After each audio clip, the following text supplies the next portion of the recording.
My name is Joanna Whitmore. I'm 68 years old.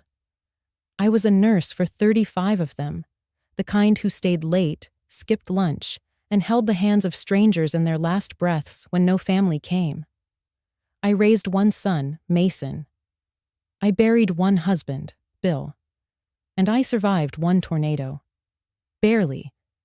It hit the house I'd lived in for over 4 decades, the same house where I'd cooked every meal, stitched every curtain, and buried every version of myself except this one.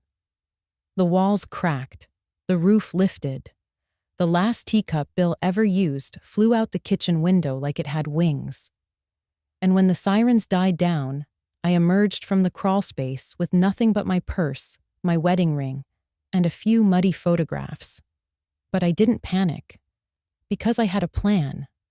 Or rather, a son. Mason had just bought a beautiful red brick home in Knoxville with his longtime girlfriend, Lena. I remembered the FaceTime tour they'd given me 2 months ago. Granite countertops, double oven, high ceilings with faux wood beams. The kind of place you whisper in. And I remembered something else, too. I'd wired him $620,000 from Bill's life insurance, my pension, and the emergency land fund we swore never to touch. I told Mason it was his, for a down payment, for a head start. All I asked was, put my name on the deed, just in case. That was all. No conditions, no contracts, just trust. So after the tornado, I gathered what little I had, borrowed a ride from a kind neighbor, and showed up at Mason's front step. I'll never forget the way he looked at me through the glass door. Surprised, like I was a ghost, or worse, a memory he wasn't ready for. He opened the door slowly. I smiled. I was still wearing Bill's old flannel shirt. My hands were shaking from the drive, but my heart, foolish, hopeful thing, thought he'd pull me in, say, "Mom, thank God you're safe. Come in instead." He looked back over his shoulder, and there she was. Lena, barefoot, manicured, holding a glass of red wine like it was part of her hand. Mason cleared his throat and said, "Hey, Mom. This is not really a good time." I blinked. The tornado. It leveled the house. I just need a place to stay for a bit."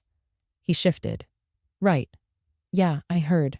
I'm really sorry, but Lena and we really value our privacy, and she's not comfortable having anyone else live here." Lena didn't say a word, just raised an eyebrow, like I'd shown up uninvited to a dinner party. "We just didn't agree to have you live here," she added eventually. "You know? Boundaries." I looked down at the welcome mat beneath my feet. It said, "This house runs on love and coffee." I had just paid for that house. I stood there, silent. My fingers brushed over the edge of my purse, the leather worn and soft from years of use. I didn't raise my voice. I didn't cry. I didn't ask how.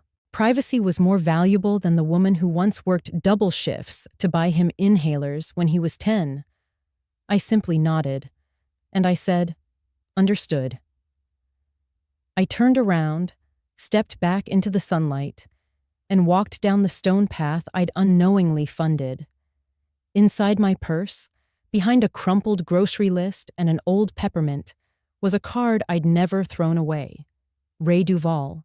Duval Holdings. He used to sign his name on my high school notebooks.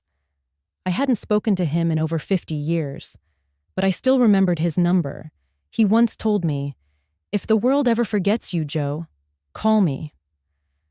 I won't. Nobody knew I still had his number.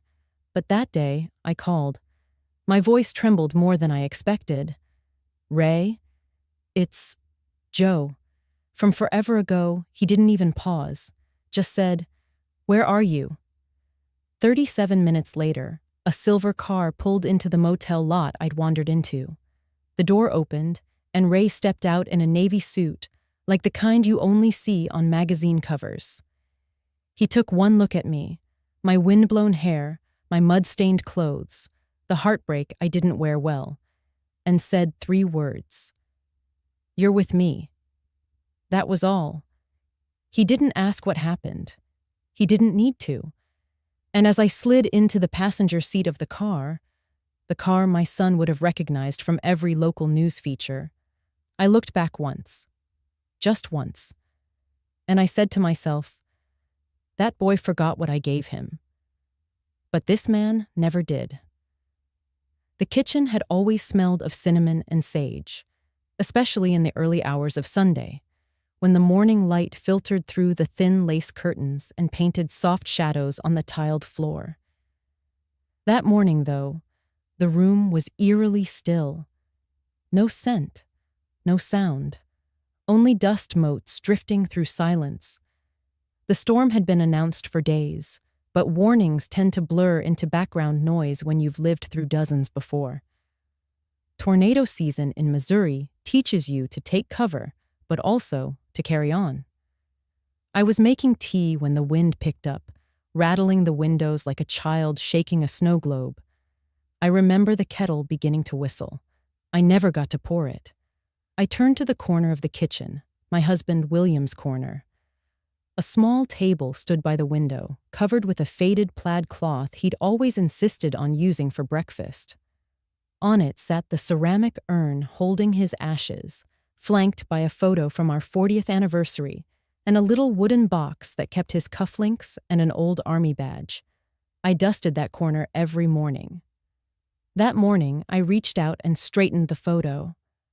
My hand trembled as I whispered, "You'd hate this wind, Will." The sirens wailed. I grabbed only one thing before heading to the storm cellar, the handkerchief with his initials embroidered in deep navy thread, J.W.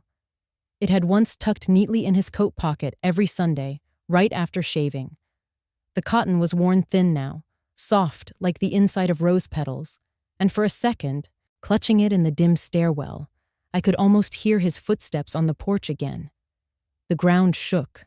Thunder cracked like a rifle overhead. I sat in the cellar, huddled against the concrete wall, listening to the house moan above me. Each creak felt like bone snapping. It wasn't just wood and plaster. It was years of birthdays, late-night dancing, whispered apologies, and long, quiet mornings. All of it groaning under pressure. Then the silence came. Not peace, just that strange, hollow pause after destruction. I waited. 10 minutes. 20. An hour? When I finally opened the cellar door, sunlight poured in, but not through the window, through the roof. The ceiling was gone. Gone. Ripped clean off like the lid of a soup can. I stood at the threshold, eyes blinking in the hard light, adjusting to a world that had changed shape. The kitchen was no longer a room. It was a skeleton. Cabinet doors flung open like broken wings, a chair on its side. Flour spilled across the tiles like snow. And the kettle, still on the stove, though the stove now stood crooked and exposed. I stepped outside barefoot. The lawn had vanished beneath splinters, roof tiles, leaves. My rosebush, dead. My neighbor's shed, gone. But there, just a few feet away in the wreckage, I spotted something glinting. A picture frame, then a familiar cotton sleeve, a blue nightgown, and finally, the small orange bottle of William's blood pressure medication, which I hadn't had the heart to throw away. I sat down right there on the muddy floor, holding those 3 things in my lap, like relics from another life. A photo of our honeymoon in Charleston, my old silk nightgown with a rip on the shoulder, and the bottle that used to rattle on the bathroom sink every morning at 7:15. I wasn't crying. Not yet. I just stared at the sky through where the roof once was. The ceiling's gone, I thought. But the real loss didn't happen above me. It happened below, where I sat in that cellar and remembered a life that's no longer waiting upstairs. That thought pierced deeper than any gust of wind, because for the first time since William passed, I realized something. The storm didn't destroy my home. It simply revealed what had already been hollowed out by time. Glenda's old Buick still smelled faintly of peppermint and mothballs. I sat in the passenger seat, holding my silence like a fragile relic, watching the familiar Tennessee countryside blur past the window. The radio hummed softly, some old Patsy Cline tune, but it didn't reach me. My mind was elsewhere, trapped between what was lost and what I dared to hope for. Glenda was one of the few people left who knew me before the gray in my hair took over. We met at church potlucks and school functions decades ago, before our husbands passed, hers from a stroke, mine from lung cancer. Since then, she'd become my quiet companion in widowhood. And when the tornado took my house, she was the one who pulled into my driveway, her eyes wide with concern, hands steady on the steering wheel. Now she glanced over at me and said, "You sure you don't want to call Mason before we get there?" I shook my head, lips pressed tight. "He's probably busy." Glenda didn't respond right away. She knew me too well to push, but not well enough to stay silent. "Joanna, maybe it's time. Maybe he needs to hear from you too." I looked down at the small overnight bag on my lap, one I'd packed with trembling fingers and a breaking heart. Inside was the folded letter Mason had written me when he was 12 years old, crayon handwriting on ruled paper.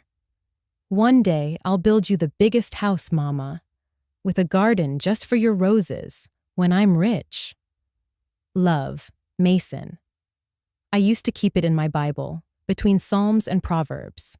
But today, it was folded neatly in my bag, like an anchor I didn't know if I should drop or cling to. "I don't want to make him feel obligated," I said. "He's got a wife now, a baby on the way. The last thing he needs is me showing up with a box of memories and a broken roof." Glenda's hands tightened on the wheel. "You're his mother, Joanna. And from what I remember, you gave up a lot for that boy." I didn't answer. Instead, I watched a red barn vanish behind a line of trees. The sky was overcast, the way it gets before a summer storm, heavy and expectant. She didn't know, not the full story. Not how, after Robert died, I'd sold the acre of land he loved most, the one with the pear tree and the little creek running through it. That land meant everything to him. But Mason had come to me, eyes full of fire and dreams. He had a business plan and a baby on the way, and said if he could just get his foot in the door, I'd handed him everything I had. $620,000, the proceeds from the land sale, my savings, and Robert's old retirement account. I didn't ask for much in return, just that my name stayed on the deed to the house. "Just in case," I'd said, smiling. He'd nodded, kissed my forehead, and promised I'd always have a place. That was 3 years ago. And since then, I hadn't stepped foot in that house. It wasn't that he'd shut me out. Not exactly. It was the polite distance, the vague replies, the missed calls, the way his wife, Candace, always smiled too wide but never quite met my eyes. Glenda pulled into a rest stop just past the county line. "We've got an hour or so before Knoxville," she said. "Need anything?" I nodded, needing more than I could say. As she walked toward the vending machines, I stayed in the car, watching a young mother chase after her toddler across the grassy picnic area. Her laugh rang out, bright and untamed. I touched the envelope in my bag, the letter soft from years of unfolding. My fingers drifted lower, brushing against another paper, something more recent. A photocopy of the full house deed. My name still on it, in legal print, right next to his. Room for roses, he'd promised, but I hadn't seen a single bloom. The car door opened. Glenda returned with 2 bottles of water and a pack of shortbread cookies. She handed me one and sat down with a sigh. "You ever think maybe this is the moment he needs to remember?" she asked, her voice gentle. I met her gaze. "What if I've become a burden, Glenda?" She smiled sadly. then let him prove otherwise. Or not. Either way, you'll know I turned my eyes back to the road ahead, toward Knoxville, toward whatever version of my son I might find waiting. I didn't know what I'd say. I didn't even know if I'd be welcome. But I knew one thing for sure. Today, for the first time in a long while, I needed my son. And that was enough to keep driving. Glenda's car slowed in front of Mason's house. No, their house. A neat two-story on the edge of a manicured cul-de-sac with beige siding and white shutters. Everything about it looked curated, sterilized, like something from a brochure titled Suburban Perfection. I remembered when this land was nothing but red clay and saplings. Mason had sent me a photo the day they poured the foundation. I'd printed it out and pinned it to the fridge with a magnet shaped like a barn. As we pulled up, I reached for the satin scarf around my neck, tugging at once to hide the frayed collar of my blouse. I'd worn this shirt on the day Mason graduated. He never noticed then either. Before Glenda even shifted into park, the front door swung open. Lena stood there, blonde, barefoot, holding an herbal tea in one hand and a phone in the other. Her face registered me like an unexpected package, unwelcomed, inconvenient. "Joanna?" she said, not moving. "You didn't call." I managed a polite smile. "Hello, Lena." "I wasn't sure I'd have signal. Thought I'd come straight here." Her mouth didn't lift, but her eyes did narrow. "Mason's just—" She turned and raised her voice inside. "Mason!" Glenda touched my arm. "You sure about this?" I nodded once. "Thank you for the ride." Mason appeared a few seconds later, stepping around Lena like he'd just woken from a nap. He was in sweatpants, holding a tablet under his arm. When he saw me, his posture stiffened, like something about me reminded him of an overdue task. "Mom," he said. "Wow, you're here." The awkward pause dragged. He scratched the back of his neck. Are you okay? Is the house—" He trailed off. "It's gone," I said softly. He winced. "I'm so sorry." Lena crossed her arms. "Why didn't you call first, Mason?" Mason glanced at her, then back at me. We weren't expecting company. And Lena feels a bit uncomfortable with guests." There it was. The sentence that didn't even try to hide its message. Guests. I wasn't family. I was a variable, a wrinkle in their curated life. "Of course," I said. My voice was too calm even for me. "I understand. We value our privacy here," he added, stepping out onto the porch now, lowering his voice like he thought I couldn't hear. "You know how routines are important for the kids. And Lena's been anxious lately. It's not personal, but it was." Lena hadn't moved. She still stood at the threshold like a guardian of the temple. No invite, no gesture. Mason looked at me again, that old boyish softness trying to peek through.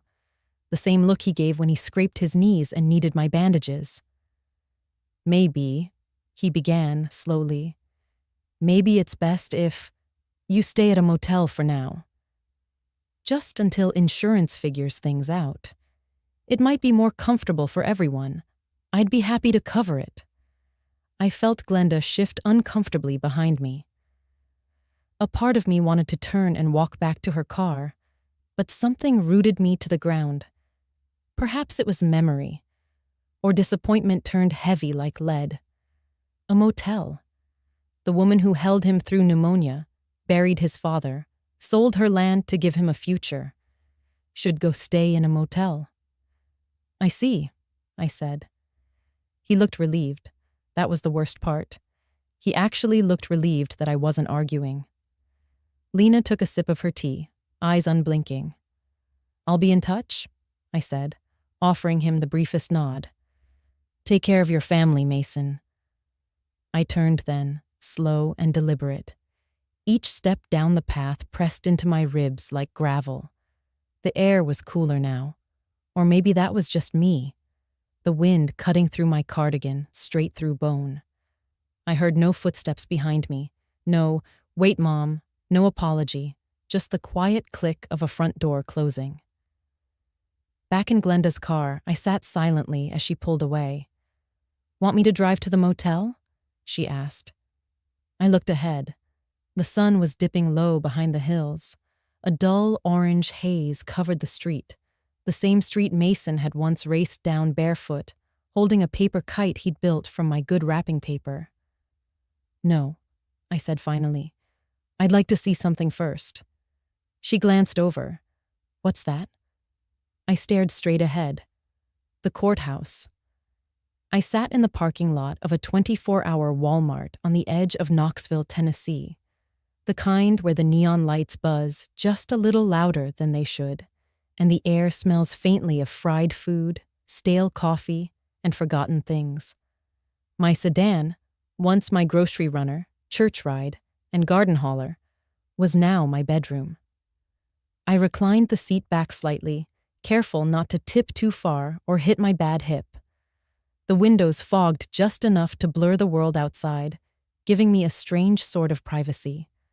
My coat, too thin for this September night, was draped over me like a poor man's blanket. I pulled it tighter, more for comfort than warmth.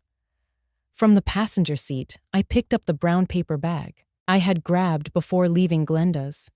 Inside, the sandwich from lunch, ham, a smear of mustard, a heel of bread. Dry. Tough. I ate it slowly anyway, like it was the last supper of a woman who didn't know what tomorrow held. My stomach turned, not from the sandwich, but from the ache of everything else. I glanced at my purse and opened it. Not for money. I knew exactly what was in there. $23 in cash. A debit card tied to an account I hadn't dared check since last week. A photo of Mason at age 7 and the card. That old business card. I pulled it out carefully, like it might crumble.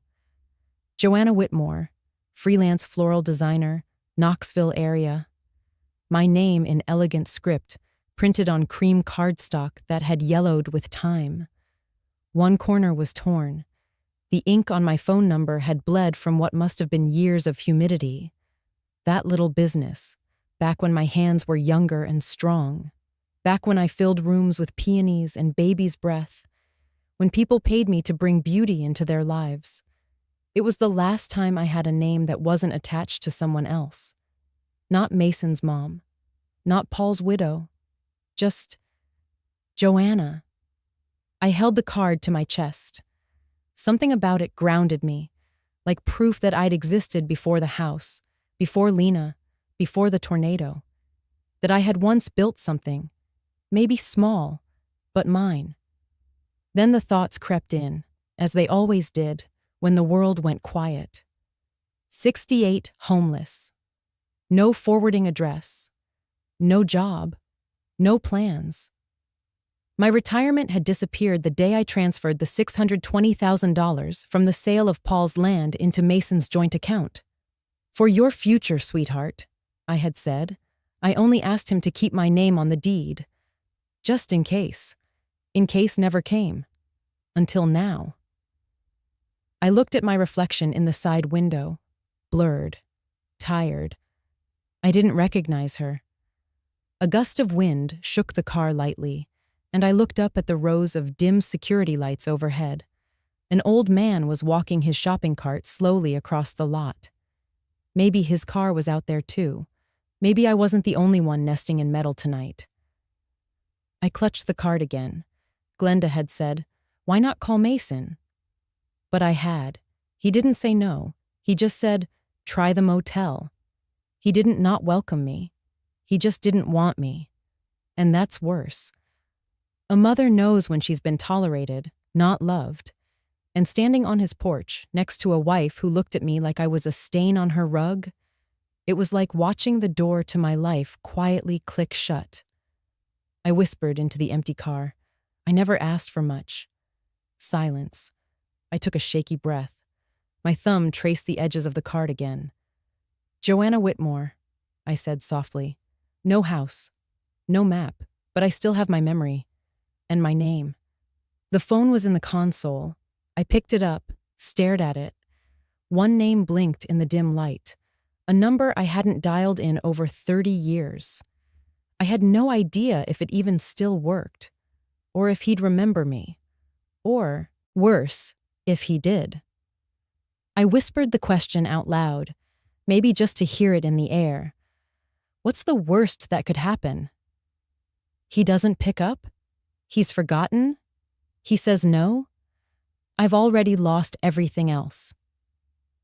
I sat alone in the Walmart parking lot, the glow of the overhead lights turning my windshield into a dull mirror. My reflection stared back, wrinkled, worn, and older than I remembered feeling. The empty sandwich wrapper sat in the passenger seat like a cruel joke. It had been hours since I left Mason's driveway, and no matter how many times I replayed his words, "We value our privacy," they never hurt less. My hands fumbled through my purse again, instinctively searching for something familiar. And then I found it. The card. It was soft now, almost like cloth from decades of wear. The corners curled, one edge torn. The ink, once bold, had faded into a ghost of its former self. But I could still read the name, Raymond Ellis, independent contractor. Below it, a number, a landline once, now a cell. I stared at it until my eyes stung. Then I whispered aloud, Joanna Whitmore, 68 years old. No home, no plan, but still remembers a phone number from 1972. I didn't even know if he still used it. I didn't know if he was alive, but I knew that the silence surrounding me was heavier than any possible rejection. So I unlocked my old flip phone, hands trembling. My breath caught in my throat as I typed the number, each digit bringing back the warmth of 17-year-old summer skin, sweet tea, and grass stains on my skirt. I could almost feel the heat of that July evening, the one where Ray leaned in under the bleachers, tucked a strand of hair behind my ear, and promised, "I'll come back when I've got something real to give you." He never did. Life got in the way. I married a kind man. Ray vanished into dust. But in this moment, I wasn't a grieving widow or a forgotten mother. I was just a girl pressing the green call button. It rang once, twice, 3 times. I squeezed my eyes shut. "Hello?" A voice cracked through the speaker. I froze. "Ray?" I whispered. "This is Joanna." There was silence, a long one. So long I thought he might hang up. But then, in a voice deeper now, richer but unmistakably his, he said the 3 words that crumbled every defense I'd built since Tom died. "Where are you?" Not "how are you?" Not "what do you want?" Not even "why now?" Just where? As if my location was all that mattered. As if nothing else, years, pain, distance, could stand between his voice and my presence. I couldn't speak. I swallowed hard, the lump in my throat rising like a tide I couldn't stop. I'm in my car," I choked, outside a Walmart in Plainview. Another pause. "Stay there," he said. "I'll be there in 2 hours." I didn't answer. I couldn't. I ended the call and lowered the phone to my lap. My chest heaved, once, quietly, then again. And then it all broke. Tears I didn't know I still had poured out of me like a dam that had cracked clean down the middle. My shoulders shook. My palms clenched the steering wheel. I sobbed so hard my throat burned. And in the stillness of that parking lot, under the yellow buzz of flickering lamps, I cried for the first time since Tom's funeral 8 years ago. Not because I was lost, but because, for the first time in a very long time, someone wanted to find me. The next morning, I was still sitting in the Walmart parking lot, pretending like I had somewhere to be. The sandwich was gone. My throat ached from dry crying. I hadn't slept, just stared out through the foggy windshield, listening to the buzzing streetlight overhead. Then, at 7:12 a.m., a black Lexus slowly pulled in and stopped right beside me. At first, I thought it was security. But then the door opened, and Ray stepped out. Gray hair, same tall frame, slower steps now. But the way he moved, calm, deliberate, kind, hadn't changed. Not since 1973. He didn't rush, just walked around to my door and gently tapped on the window. I lowered it halfway. He looked at me like he was finishing a sentence we'd left hanging 50 years ago. "You look just like I remember," he said softly, eyes crinkling. I didn't know what to say. I just opened the door and tried to stand, but my knees buckled a little. Without hesitation, he offered his arm, not with pity, with grace. The kind of grace that comes from a man who's loved and lost before. "I brought water," he said, holding out a bottle like it was a precious offering, and a scarf. "You always used to get cold. Even in spring," I nodded slowly, taking them with shaking hands. He didn't ask questions, not one. Instead, he picked up my old duffel bag from the back seat like it was made of glass. He tucked the scarf around my shoulders. Then he opened the passenger door of his car and stood aside, waiting. I sat down without speaking. We drove in silence for 20 minutes, past the old part of town, through winding roads lined with trees just starting to brown at the edges. Leaves had begun to fall. It smelled like October. It smelled like endings. His house came into view slowly. 2 stories of cedar and glass, tucked beside a lake. It wasn't extravagant. It was timeless. A quiet place. A place made for someone to grow old in without being forgotten. When we pulled into the driveway, I whispered, "This is yours." He glanced at me and smiled gently. "It's ours. If you'd like it to be, I should have cried then. But something inside me was still too numb. Inside, everything smelled like clean linen and old books. There was a tea kettle on the stove, an armchair by the window with a folded quilt, a vase of fresh flowers, dahlias, my favorite. How did he remember? He led me to the guest room, but when I paused in the hallway, he didn't rush me. He just said, "Take your time." That night, I sat by the window, wrapped in that scarf, staring at the lake. I watched a duck drift by. I sipped hot tea that I hadn't made. And for the first time in a very long time, I felt something close to safe.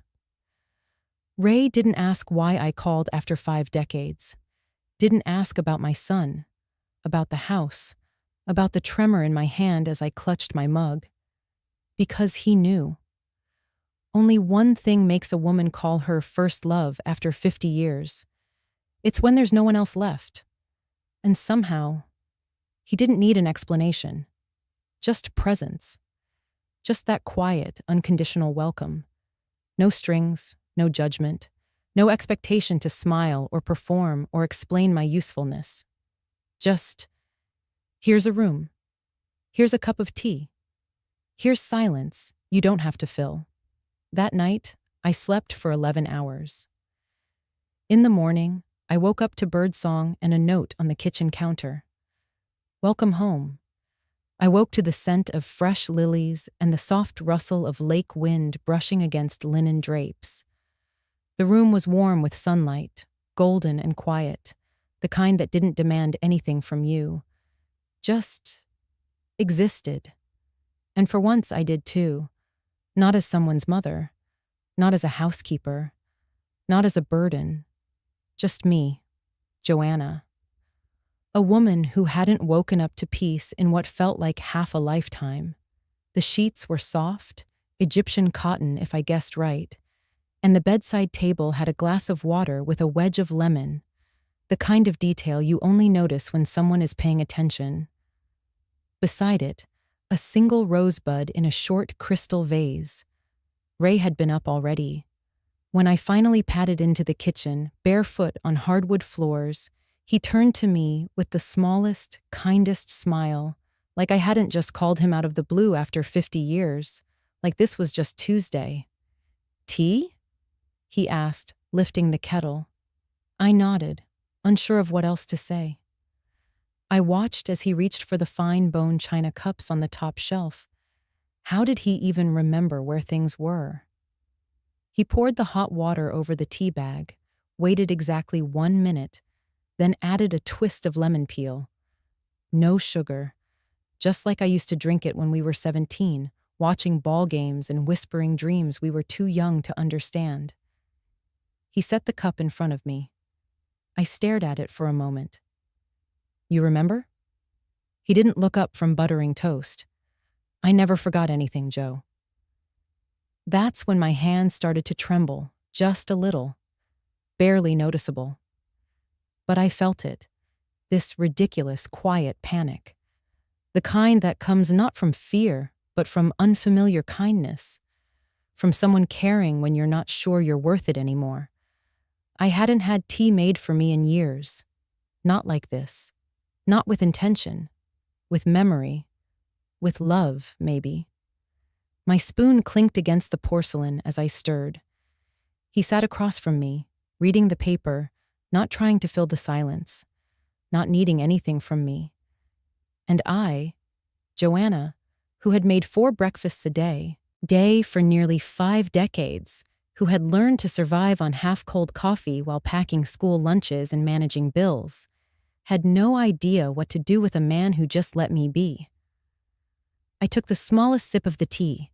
It tasted like high school afternoons and stolen kisses behind the bleachers. It tasted like the version of me I'd buried long ago. He didn't ask questions. He didn't press. I could feel his eyes occasionally flick toward me, but there was no weight in them, no judgment, no "why did you call?" or "where have you been?" Just quiet presence, the kind only time and heartbreak could teach a man to master. After breakfast, I walked out onto the deck that overlooked the lake. The air was still. The water mirrored the sky. I stood there with the cup still warm in my hands, one foot tucked slightly behind the other. I must have looked fragile, standing there like that in Ray's oversized robe and borrowed silence. But I wasn't afraid. Not of the lake. Not of being alone. And for the first time in decades, not of being loved. Because deep down, I knew something else too. Ray hadn't said it aloud, but he knew why I had called. Only one reason exists for a woman to reach back through 50 years to a man who once promised her the world. It's when she finally realizes no one else ever meant it. And maybe, just maybe, he still does. I was slicing a pear in the kitchen when the phone rang. The ringtone was faint in this house, almost too polite. I walked toward it slowly, not in a hurry. Not anymore. The caller ID said, Mason. My thumb hovered over the green icon. For a moment, I considered letting it ring, but something in me, the old mother still living under all these layers, answered.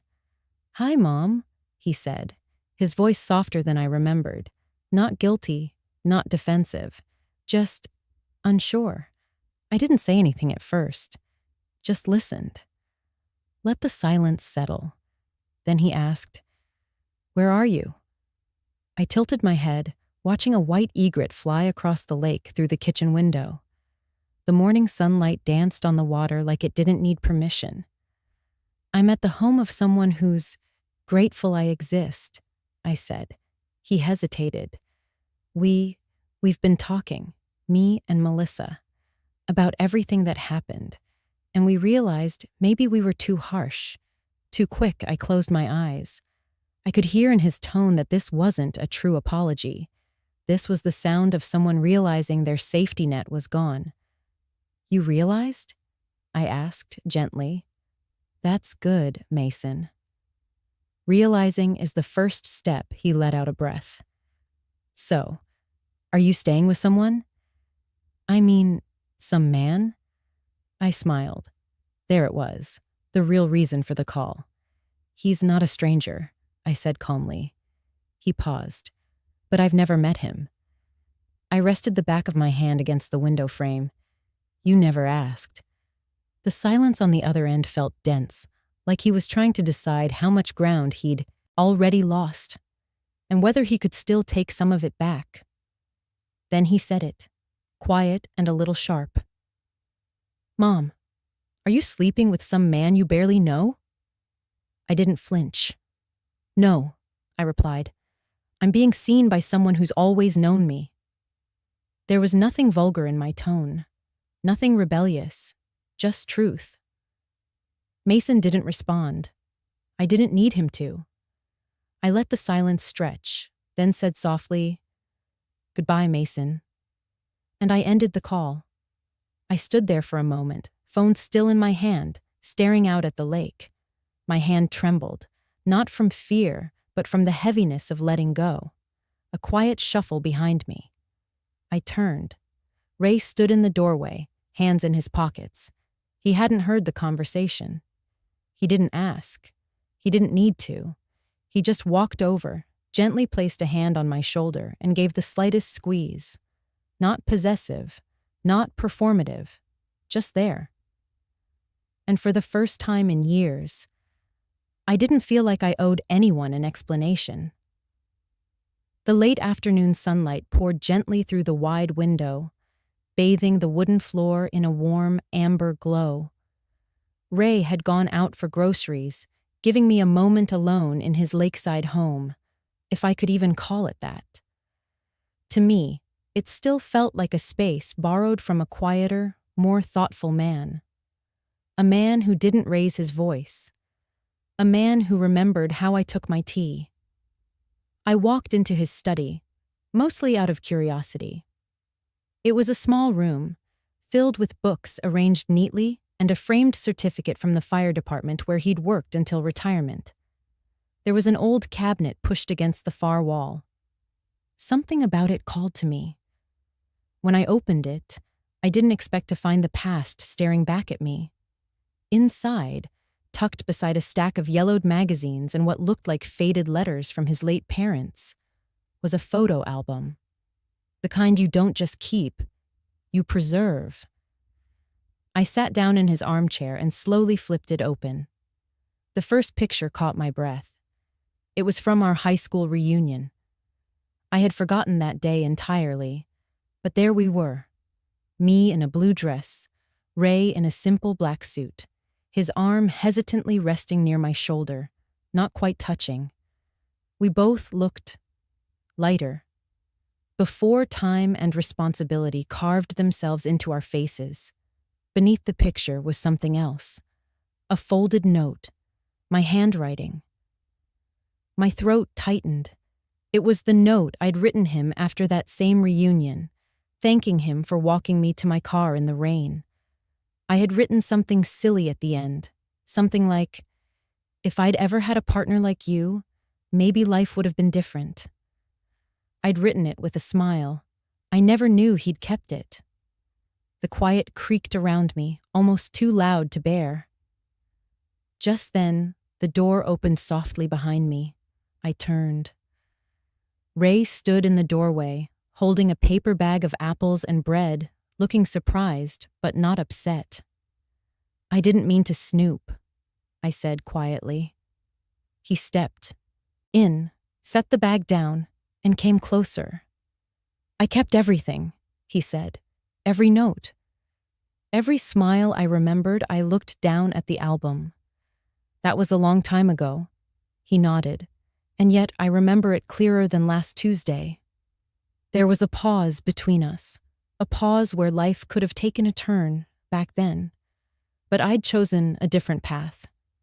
I married someone else, I said softly. I had Mason. I built a life, and I never did, he replied. His voice was calm, because no one ever made me want to come home the way you did. I blinked, stunned, not because it was romantic, but because it was sincere and undeserved. I had walked away. I stared at the picture again. I made choices. I whispered. I know. I chose duty. I chose motherhood. I chose being strong. Ray nodded. And were you happy? That question settled like dust on an unused shelf in my heart. Was I? I looked away from him, out the window where the lake shimmered under fading light. A duck cut across the water's surface, alone but sure. I didn't answer, but in my silence he heard everything. Ray told me to dress nicely but not too formal. His tone was playful, but there was a glint of something else in his eyes. I didn't ask. I just chose a simple navy blouse, one that made me feel steady. The table was set on the patio, just as the sun was dipping low behind the lake. Golden light spilled across the plates, soft and forgiving. A bottle of red was already breathing, and the smell of baked rosemary chicken floated through the air. Then came the knock. Ray opened the door and greeted the man with a warm hug. Joanna, this is Thomas. Old friend, co-founder. He knows too much about me. Ray chuckled. Thomas was tall, with a quiet composure. His handshake was firm, but it was his eyes that made me pause. Sharp, but kind. Observant. I've heard more about you than you think, he said, pulling out the chair beside me, mostly through silence. I arched a brow. That's an odd way to hear about someone. He laughed. Silence tells a lot, especially when a man like Ray cancels 3 project launches in a row, starts saying things like, I'd rather be home. That's new. That's significant. I glanced at Ray, who was now pretending to check the chicken in the oven. His ears turned red. I just thought he was getting old, I said dryly. Thomas grinned. Old? Number. Just found something worth slowing down for. There was a pause, a warm one. Dinner moved slowly, stories from their corporate past, a few toasts, and light teasing. I listened more than I spoke. That's always been my rhythm. But now and then, Thomas would look at me, not as a guest, not as someone being assessed, but as someone already understood. He refilled my glass once and said quietly, If you're the reason Ray's choosing to stay home and make roast chicken, then I think we finally found his balance. It landed softly in the space between us. Me? The reason someone wanted to come home? I hadn't been that for anyone in decades. After dessert, warm pear crumble and a scoop of vanilla, Thomas stood up, gave Ray a knowing pat on the back, and said to me, He's better with you around. Don't tell him I said that. When he left, the patio grew still again. The crickets picked up where the conversation left off. Ray poured us each a last inch of wine. Then he turned to me with a steadiness that made me hold my breath. I have a house, he said. Behind the lake. Smaller than this. Cozy. Just enough space for rose bushes and a reading chair. I tilted my head. Is this the part where you suggest I go check it out? He nodded. Tomorrow, if you like it, it's yours. I'll have the papers ready by noon. I blinked. You mean, sign it over to me? Yes, in your name. No strings, just a place that's yours. I stared at him for a moment. The man I once knew only in letters and hallway glances, now offering me land and shelter and something dangerously close to home. I'm not someone who's used to being offered things, I said slowly. Ray took a sip of wine. Maybe it's time someone did. There was no pressure in his voice, no urgency, just quiet intention. And I realized the world hadn't changed, but someone in it had remembered how to see me. And maybe, just maybe, I was beginning to remember too. When Ray handed me the keys to the lake house, I stood there, staring at them in my palm. Silver. Ordinary. But my fingers trembled like they were made of glass. He didn't say anything dramatic. Just, it's yours if you want it.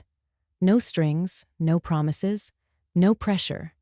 Just a choice I didn't expect to be offered again at 68. I walked into the house the next morning. The air was still, the kind that carries a silence only broken by soft wood creaking under familiar feet. I traced the frame of the kitchen door with my hand. The scent of pine hung faintly in the corners. It reminded me of Ray's cologne back in college. Faint, safe, honest. I unpacked slowly. A cup, a kettle, one chair. The keys lay on the counter. That night, I brewed myself a single cup of tea. No sugar, just heat. Steam curled up like a sigh I hadn't realized I'd been holding. Then I sat down and reached for the letter I knew I had to write. The letter to my son. Not to ask for anything. Not anymore. Just to say what needed saying, without expectation of reply. Mason, I'm not writing to blame you. This isn't a letter filled with what-ifs or demands or even sadness. Not today. I just wanted to tell you, I'm done knocking. I don't say that to punish you.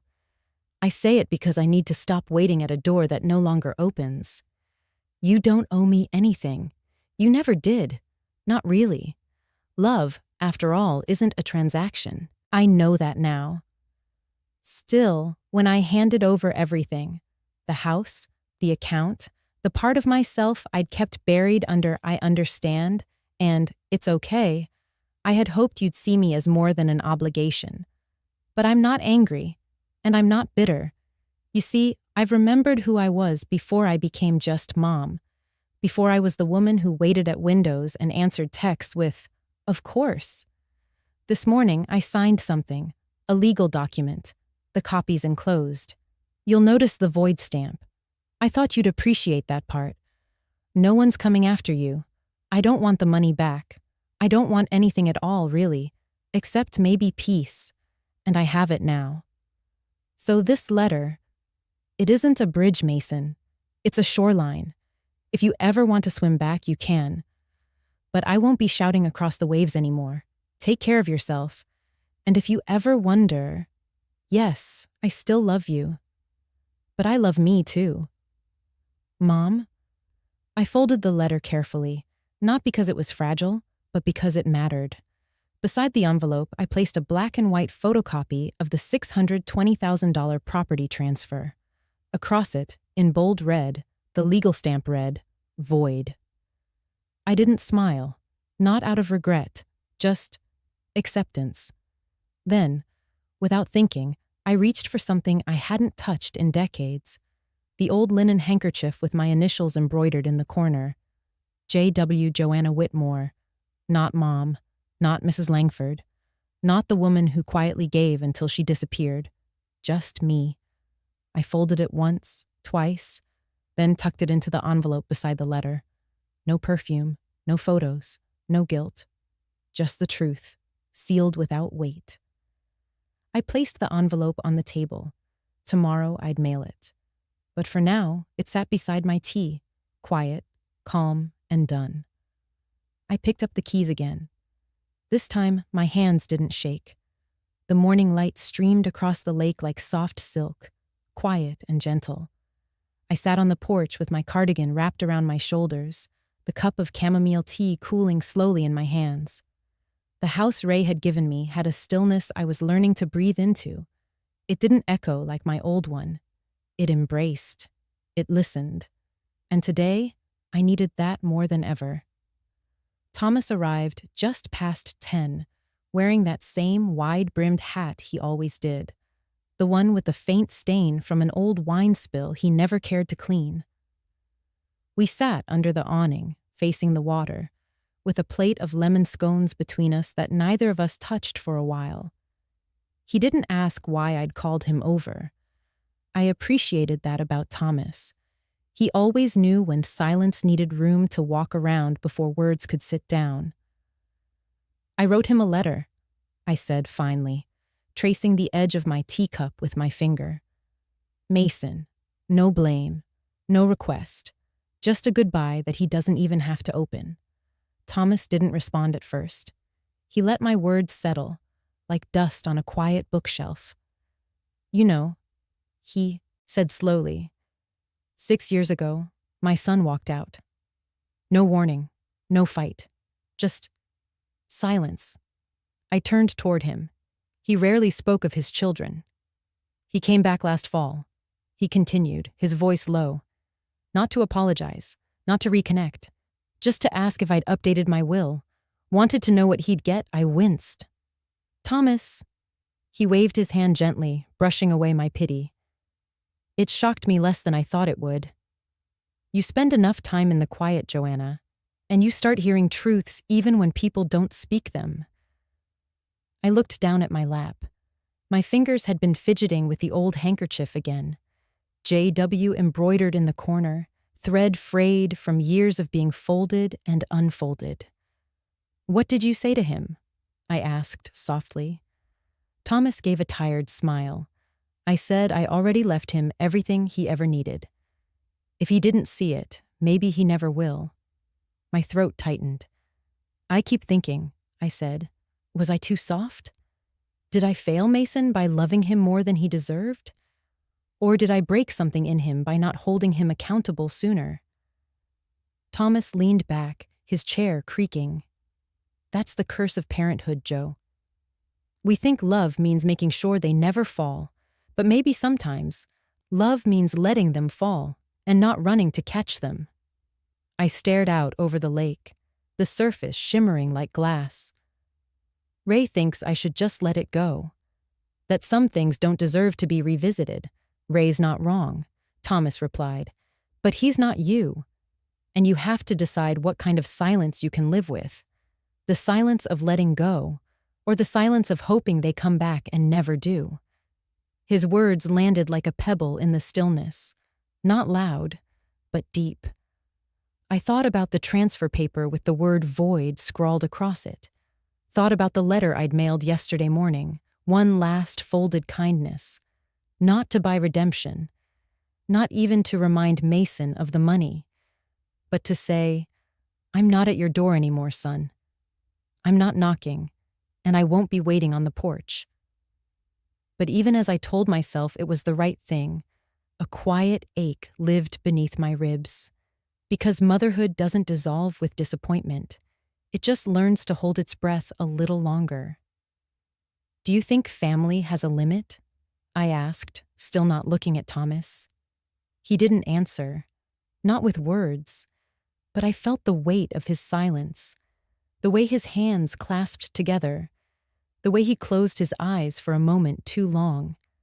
I turned back to the lake, my fingers still gently mending that handkerchief's loose thread. There was no answer today, and maybe there wouldn't be tomorrow either.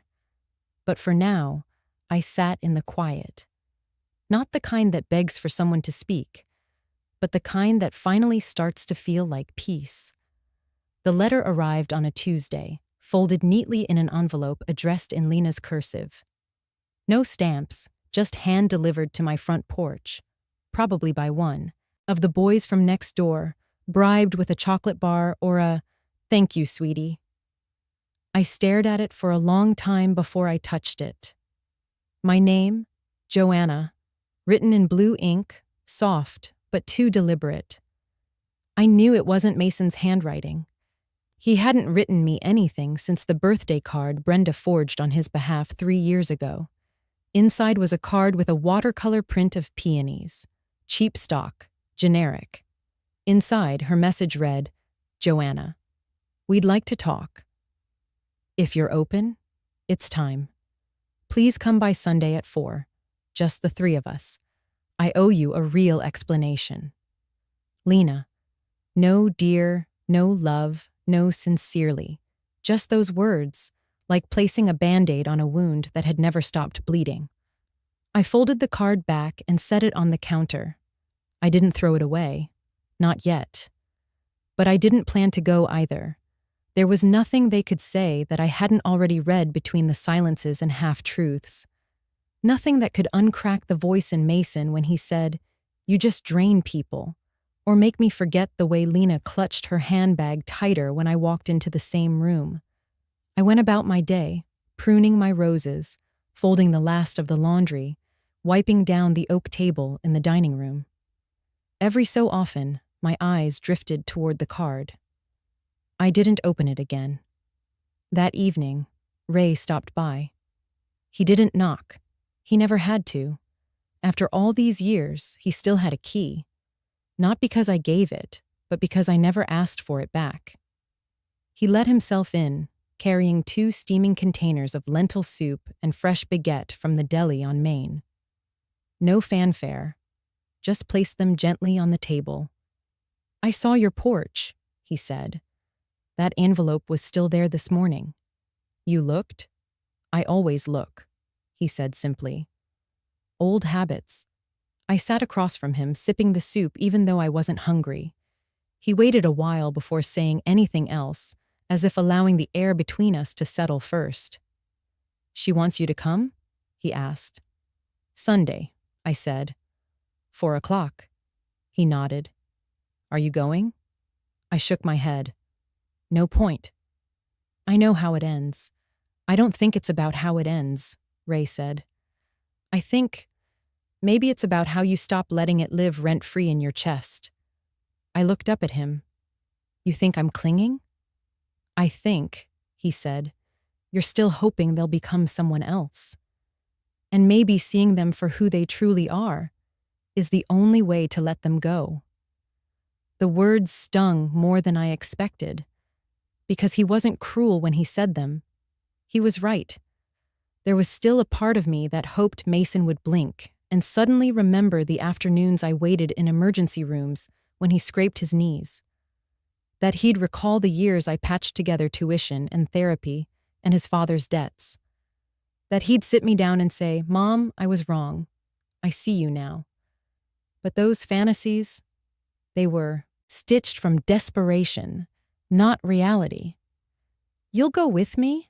I asked, barely above a whisper. Ray didn't flinch. He just reached for the last piece of baguette and said, "Of course. But not for them. You're not going to prove anything to anyone. You're going for you. So you can finally stop wishing they were different." I swallowed hard. The soup had gone cold. I placed the spoon down and exhaled through my nose. "You always did know how to corner me gently," I said. He smiled. Not smug, just familiar. "Well, someone has to keep you from disappearing behind your pride." I gave a small nod. "Sunday, then." Ray reached across the table and tapped my knuckles lightly. "Sunday." That night, as I washed the dishes, I noticed how steady my hands were. No trembling, no second-guessing, just stillness. And maybe that was the first sign I was finally choosing myself. Ray pulled the car to a stop at the curb. My fingers clenched the leather handle of my purse, knuckles pale against the navy fabric. The house was familiar, but only in blueprint. My money had built it, but my heart had never lived here. The door opened before we reached the porch. Lena stood there, crisp white blouse, makeup just a touch too polished. She blinked twice when she saw Ray beside me. "Oh," she said, her voice too bright. "You came." I didn't answer. I couldn't. My throat was tight with things I wouldn't allow to spill. Ray gave her a nod that wasn't exactly friendly. "Afternoon." She stepped aside. "Mason's inside. He just got back from work. We thought maybe we could talk. Clear the air." The air, I thought, had been fouled long before this. We stepped into the foyer, cool, spotless, staged like a catalog. I recognized the mahogany console table. It had been my birthday gift to myself once, years ago. Now it sat here like it belonged to someone else. Mason appeared from the hallway. He looked tired, older than his 38 years, but when he saw us, a small, forced smile tugged at his lips. His eyes flickered to Ray, then to me. "Hey, Mom," he said, voice cautious. We talked about it, and we realized maybe we didn't handle things the best way. So we thought, maybe you could stay here." For a while, he gestured toward the guest room hallway like it was a grand offering. I should have felt grateful, but all I felt was a dull thud behind my ribs. I opened my mouth, but Ray beat me to it. He stepped forward, hand extended. "That's generous of you," Ray said, "especially since I hear this is the house your mother paid for." Mason froze. The smile vanished from his face. He didn't shake Ray's hand, just stood there like someone had pulled a string and disconnected his posture from his pride. Lena's mouth opened slightly. Her eyes darted to Mason. Ray turned to me then, not with malice, not even judgment, just calm clarity. He held out his hand to me again. And then, with a softness that carried more weight than any shouted word, he said, "We're going home." Silence, thick, tangible, like someone had vacuumed the air out of the room. I felt my breath catch, and then settle. I nodded, quietly. My feet moved on their own. We turned, the click of my heels echoing like punctuation. Behind us, neither Mason nor Lena said a word. Not a plea, not an apology. Just silence. But it was loud enough for me to finally hear myself think. Ray opened the car door for me, and as I sat down, I realized something. I had come not for them, not even for closure. I had come to see, for the last time, that who they were was no longer who I was waiting for.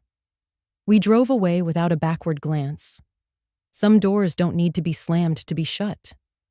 As Ray and I stepped onto the front porch, the door behind us opened again. "Mom, wait," Lena's voice called out, quieter now. I paused without turning. She walked up beside me, arms crossed tightly over her chest, as if bracing herself against a gust of wind that hadn't come yet. "I just wanted to say," she murmured, glancing back to make sure no one was watching. "You can think whatever you want about how things have gone, but Mason and we're not doing this out of cruelty.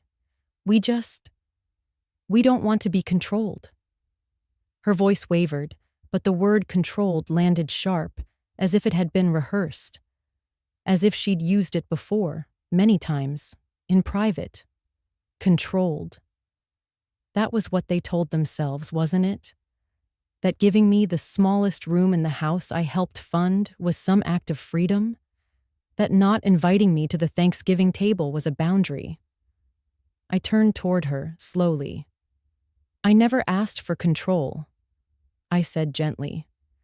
"I never even asked for repayment. All I ever wanted was to walk into a home I helped build, and not feel like a burden the moment I crossed the threshold." Her mouth opened slightly, then closed again.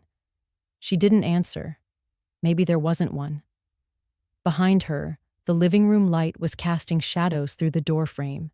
From this angle, I could see the staircase, the hallway, the same kitchen where I used to bake pies with Mason as a little boy. That house had known laughter once. Mine, his, even hers maybe, in earlier days. But something had changed. And now, standing under this dim porch light, I saw it clearly. She wasn't just a daughter-in-law trying to keep her space. She was the reflection of who I used to be. Once upon a time, I'd stood in a different doorway, telling my own mother that we needed room to build our lives, that we'd visit soon, that it's not personal. I had believed I was right then, that youth and new beginnings gave me license to prioritize, to organize love like items on a shelf, deciding which ones to dust off and which to box away. And yet, the difference between Lena and me was that I had never accepted a single cent from my mother. She gave me what little she had: wisdom, recipes, stories, and quiet understanding. And still, I had made her wait by the phone on holidays, just like I had waited now. Lena turned to go back inside, but for a second I caught her expression. It wasn't cruel. It wasn't triumphant. It was scared. Because she knew. She knew I hadn't yelled. I hadn't made a scene. I hadn't said a word inside that house that could be used against me. But she had heard Ray. I heard this was the house his mother paid for. 6 words that had turned Mason's face pale. 6 words that had shifted the air like a thunderclap. And then, the softest words of all, spoken just for me. "We're going home." She paused in the doorway, just long enough to whisper, "I know you loved him." Mason. That's why this hurt so much I didn't respond. There was nothing else to say. I had already buried the pain beneath the years of sacrifice, and now I was done digging it up to make others comfortable. "I did," I finally said, "but love doesn't mean staying where you're unwelcome." She hesitated again, then nodded, stepped inside, and closed the door behind her. And as the door latched, so did something in my chest. A quiet closure. Ray was waiting by the car. He didn't ask what Lena had said. He just opened the passenger side door and held out his hand. "You okay?" he asked. I took one last glance at the house. My name never on the deed, but my hands all over the foundation. Then I took his hand and said, "Let's go home." He smiled. Not the big, showy kind, but the quiet kind that wraps around you like a wool blanket in winter. We drove off, without music. No need to fill the silence. It was full enough with everything unspoken. In the side mirror, the house grew smaller. But in my heart, something else was growing. Not bitterness, not even grief, just space. For the first time in a long while, I wasn't holding on to anyone who didn't want to be held. And that was freedom. The morning light came in soft, not like the cold glare of days I used to dread. It touched everything in the room gently, warming the corners of the window panes, and resting on the quiet folds of the cream curtains Ray had insisted we keep. "They look like hope," he'd said when we unpacked. I walked barefoot across the wooden floor of our new house. My house. Not borrowed, not tolerated, not where I had to earn a place at the table. Just home. The air smelled faintly of tea leaves and jasmine. Outside, someone was watering their garden. I heard the soft hiss of the hose and the distant bark of a dog greeting the morning. The world wasn't loud here. It didn't need to be. It just existed in peace. And for the first time in years, I felt like I was existing too, not just surviving. Ray had already left for the store. He said he'd be gone for just a bit. "Something's missing from this place," he smiled. I'd rolled my eyes, but deep down, I trusted whatever he was about to bring back. Ray never promised magic. He just made space for it. I moved into the kitchen. There, on the little pinewood table by the window, was something he'd left. A small glass vase, no larger than a mason jar, with wildflowers arranged clumsily but beautifully. Daisies, a sprig of lavender, something soft and pale blue I didn't recognize. And beside it, a worn leather notebook with a silver pen tucked into its spine. There was a note folded underneath. "If you ever feel like writing again, I thought you might like a fresh start." I didn't read the old ones, but I saved them, just in case you want them back one day. R. My throat tightened. He had seen me, the old me, the version that used to write down everything because it was the only way I knew how to speak without shaking. And he hadn't tried to fix me. He'd just made room. I sat down slowly, my fingers brushing the edge of the notebook. Then I stood up again. There was something I needed to do first. I walked to the cabinet where I'd placed the things I hadn't yet dared to touch since we moved in. From the very back, I pulled out the box wrapped in tissue paper. Inside was the old teacup, porcelain, hand-painted, cracked along the edge from that time Mason accidentally knocked it over as a child. I'd kept it anyway. And next to it, the linen handkerchief with my initials embroidered, J.W. A gift from my sister before she passed. I boiled water, not rushed, not distracted, just present. When the kettle sang, I poured the hot water over the Earl Grey leaves and let them steep. The scent rose like memory. I folded the handkerchief carefully and placed it on the table, setting the cup gently on top, as if anchoring myself back into a body I was finally learning to love again. I took the first sip with closed eyes. The bitterness was gone.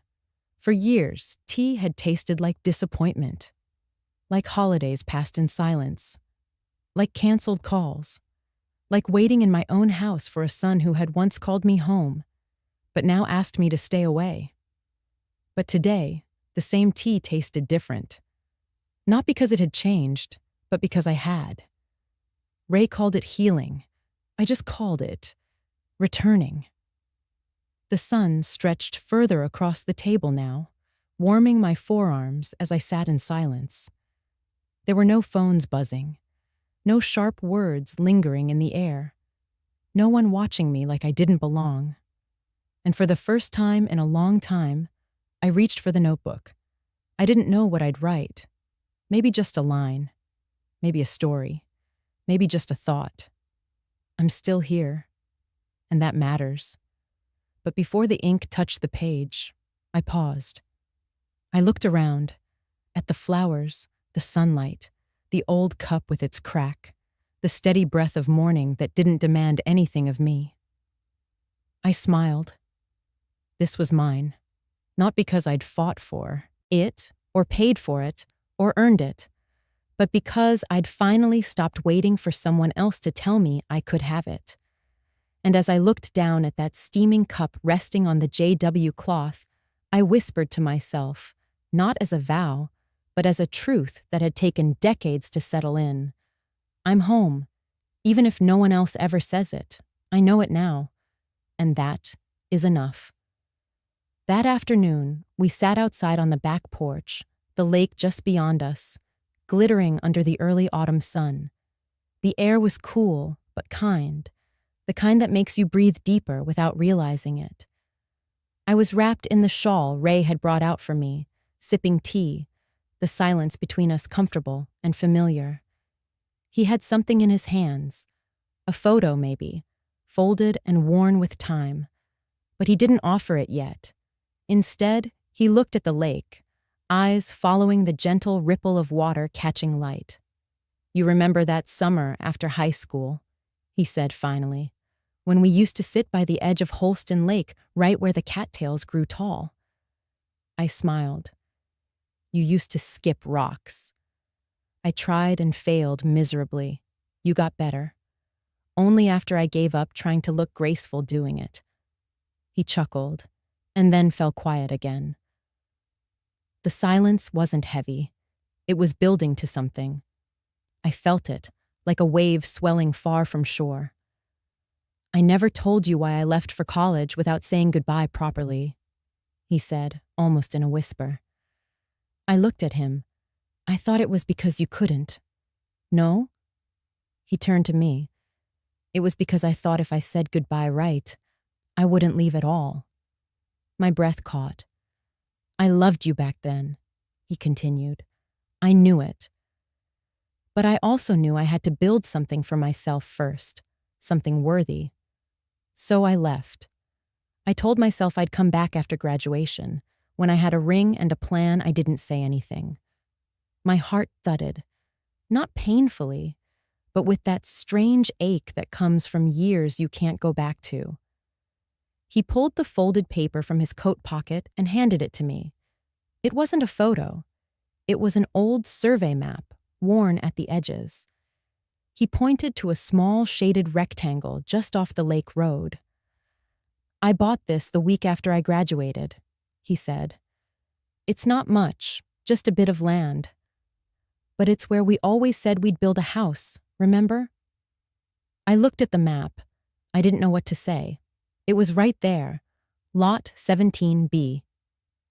My breath faltered. "I came back," he said, "but you had already married." I closed my eyes for a second. "I stood by the church that day," he went on, voice soft but steady. I watched you walk out with your new husband. You looked so happy. I didn't think I had any right. You never told me, I said, barely more than a whisper. I couldn't. What would I have said? That I was too late? That I'd come back with a piece of land and a promise? But you never sold it, I asked, still staring at the map. Never, he said. I held on to it all these years. It was never about the land. It was a piece of a life I had imagined. I just couldn't let it go. I touched the map gently. Ray, you don't need to say anything, he said. I'm not telling you this to make you feel anything other than what you already do. I just thought you deserved to know that this place, this home, was part of a dream once. A dream that didn't come true when I thought it would. But maybe it came true in its own way. I was silent for a long while. The porch creaked slightly under my chair. The wind picked up and swept a dry maple leaf across the floorboards. I looked out at the lake, the same lake where we once laughed as teenagers. And now, decades later, I was sitting here again, not with regret, not with longing, just presence, stillness. He added softly, You don't have to believe in destiny, Joanna. I know you never really did, I turned to him. But you're living in a part of it, he said, right now. And I believed him, not because the stars had aligned or because fate had twisted the world to fit us back together, but because of something quieter, deeper. A thread that had never fully snapped, even when the years had frayed it thin.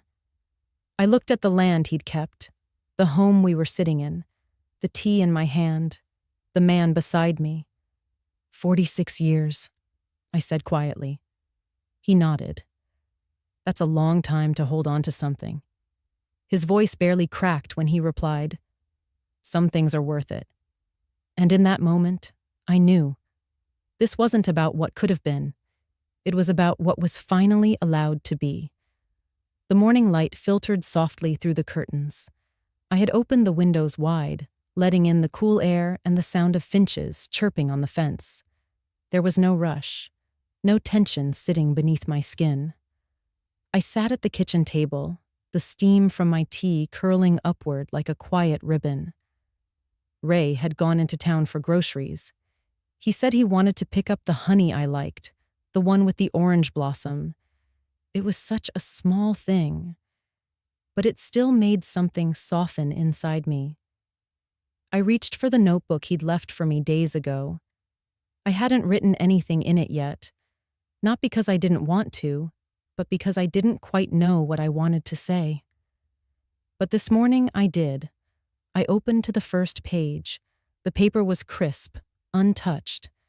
I picked up my pen and sat with the silence for a while. Then slowly, I began to write. Mason, this isn't a letter I'm sending, and I don't expect you to ever read it. But I need to write it anyway. I want you to know I forgive you. Not because what you did didn't hurt. It did. More than I ever imagined possible. Not because it was justified, because it never was. I forgive you because I'm done carrying the weight of it. You don't owe me an explanation. Not anymore. I've stopped. Needing reasons from people who never tried to understand mine.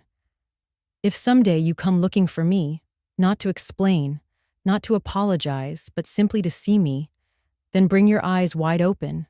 Not your pride, not your stories, just you. And maybe then we'll talk, but not today. Mom. I set the pen down. My hand rested on the page for a moment.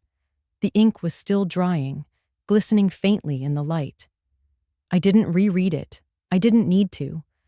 I carefully closed the notebook and slid it into the drawer beside the table. Ray had put a felt lining in there last week. He thought it would be nice for keepsakes. I smiled at that. Then I reached into my coat pocket. The old handkerchief was there, like always. Folded neatly, monogrammed JW, edges slightly frayed. It had been in my purse, my pocket, or my nightstand every day since Mason left for college. It had seen courtrooms, hospitals, birthdays, betrayals. It had soaked up silent tears and held mints for nervous conversations. I unfolded it one last time, pressed it flat on the table, then refolded it just so. This time, I didn't tuck it back into my pocket. Instead, I opened the drawer again, placed it gently on top of the notebook, and closed the drawer softly. Not out of bitterness, not out of anger, but because it was time. I walked to the window. The lake shimmered beyond the trees, and the rose bushes Ray planted had bloomed again, soft petals and deep red, heavy with dew. For the first time in years, I felt something still and centered in me. Not an ache, not an echo, just a quiet kind of peace. I sipped my tea slowly and let it stay warm all the way to the bottom of the cup. The chair creaked just enough to remind me it was real. Not an antique, not a showpiece, just a weathered seat nestled on the small balcony that caught the softest light of morning. The roses had started blooming again. I hadn't expected them to, honestly. Not this soon.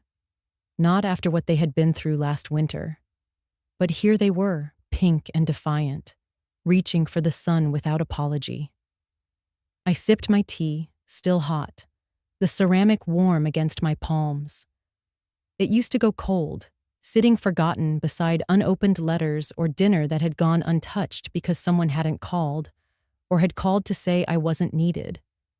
I used to drink it standing up, mid-task, mid-sacrifice, mid-disappointment. But today, I sat, still, present, no one else's need at the center of my morning. A beam of sunlight slipped through the railing and landed right on the hem of my robe, golden and delicate. I didn't move, didn't reach for a phone or a chore, just breathed. The silence wasn't empty, it was enough. From inside, I heard his voice, soft, still gravelly after sleep. "What are we thinking for lunch today, Joe?" Ray, always asking like it was a partnership, like I had a say in something more than just the menu. I smiled into the rim of my mug before answering. "I'm thinking, something that used to feel like a luxury," I said, turning my head slightly so he could hear. "Peace." I heard him chuckle, then the sound of a cabinet door closing. "You always were impossible to cook for," he teased. I didn't reply. I just smiled to myself. The wind stirred the lace curtain behind me.